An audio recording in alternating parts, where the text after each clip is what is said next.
Chers passionnés de la pierre, bienvenue sur la chaîne Venividi, la plateforme qui apporte plus d'objectivité, de transparence et d'efficacité au monde de l'immobilier. Je m'appelle Justine, je suis consultante patrimoniale spécialisée en immobilier et nous allons aujourd'hui aborder les bonnes pratiques lorsque l'on se projette dans l'achat d'un bien immobilier. Acheter un bien immobilier, c'est bien plus qu'un simple achat. C'est un véritable investissement personnel et financier. C'est pourquoi il est essentiel de bien se projeter et d'anticiper chaque étape. Dans cette vidéo, nous allons vous accompagner à travers toutes les étapes clés pour que vous soyez prêt à faire le bon choix. Que vous cherchiez à acheter une résidence principale ou à investir dans l'immobilier locatif, ces conseils s'appliqueront à tous les types de projets. Voici les différentes étapes. Commençons par la première, la définition de vos besoins et de vos objectifs. Avant même de commencer à chercher un bien immobilier, il est essentiel de bien définir vos besoins. Faites une liste claire de vos priorités. L'emplacement est le critère numéro 1. Préférez-vous la tranquillité d'une zone rurale ou le dynamisme d'une grande ville? Avez-vous besoin d'être proche des écoles, des commerces ou de votre lieu de travail? Ce sont toutes ces questions qu'il faut vous poser. Pour vous aider à y voir plus clair, l'application Venividi vous propose une solution d'analyse pratique. Vous saurez en un coup d'œil si le logement est proche des commodités essentielles telles que les transports, les commerces, les écoles et bien plus encore. Maintenant que vous avez bien défini vos besoins, il est temps de parler budget. Deuxième étape, définir et connaître son budget. Définir un budget clair et réaliste est une étape incontournable lorsque vous envisagez d'investir dans l'immobilier. Mais comment s'y prendre concrètement? Allez, voyons cela ensemble. Pour commencer, il est important d'évaluer votre situation financière actuelle. Voici 4 points à analyser. Vos revenus, vos dépenses mensuelles, vos économies disponibles et surtout, votre capacité d'emprunt. Une fois cette évaluation faite, je vous recommande de fixer un montant maximum que vous êtes prêt à investir dans ce projet. Cela vous permettra de rester concentré et d'éviter de vous éparpiller. N'oubliez pas d'inclure les frais annexes. Frais de notaire, travaux éventuels, taxes foncières, tout cela doit être pris en compte pour éviter les mauvaises surprises. Et pour optimiser les coûts, faites-vous accompagner par des professionnels, comme des courtiers en prêt immobilier ou des conseillers bancaires. Le petit plus, éliminez les transactions superflues de vos 3 derniers relevés de compte, comme les jeux d'argent, et organisez vos finances de manière claire. Une bonne pratique pour faire une bonne impression et mettre toutes les chances de votre côté. Étape 3, et pas des moindres, la recherche du bien immobilier.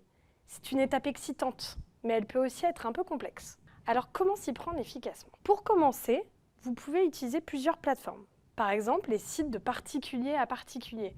Ils peuvent être intéressants car vous pouvez souvent économiser sur les frais d'agence. Mais attention, cela demande de faire quelques vérifications rigoureuses sur le bien et son propriétaire.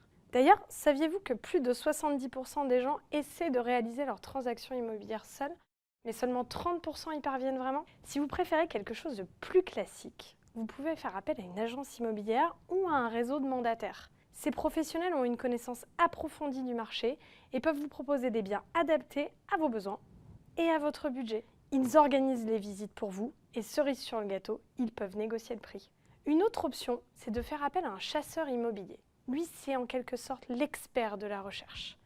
Il s'engage à trouver le bien idéal selon les critères que vous avez définis dès la première étape. Et enfin, n'oubliez pas les réseaux sociaux. Il existe de nombreux groupes dédiés à l'immobilier, comme par exemple le groupe Droit Immobilier sur Facebook, avec plus de 135 000 membres. Vous y trouverez des annonces de particuliers, mais aussi d'agences. Ça y est, vous êtes prêt à trouver le bien idéal.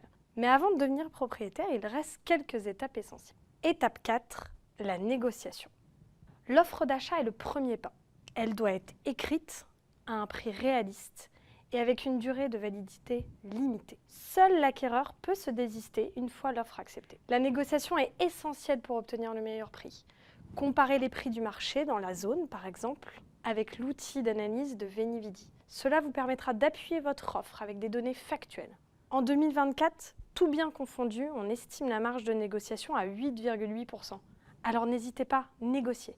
Ensuite vient le compromis de vente ou la promesse de vente. C'est un contrat engageant les deux parties. Mais attention, une vente sur 3 n'aboutit pas à cause du refus de prêt. Pour la recherche de financement, je vous conseille de faire jouer la concurrence en comparant plusieurs banques ou passer par un courtier en crédit. Une fois la banque sélectionnée, envoyez toutes les pièces pour obtenir votre prêt. Il ne vous reste plus qu'à vous rendre chez le notaire pour signer l'acte authentique. Pour conclure, acheter un bien immobilier est un processus long qui nécessite une planification minutieuse.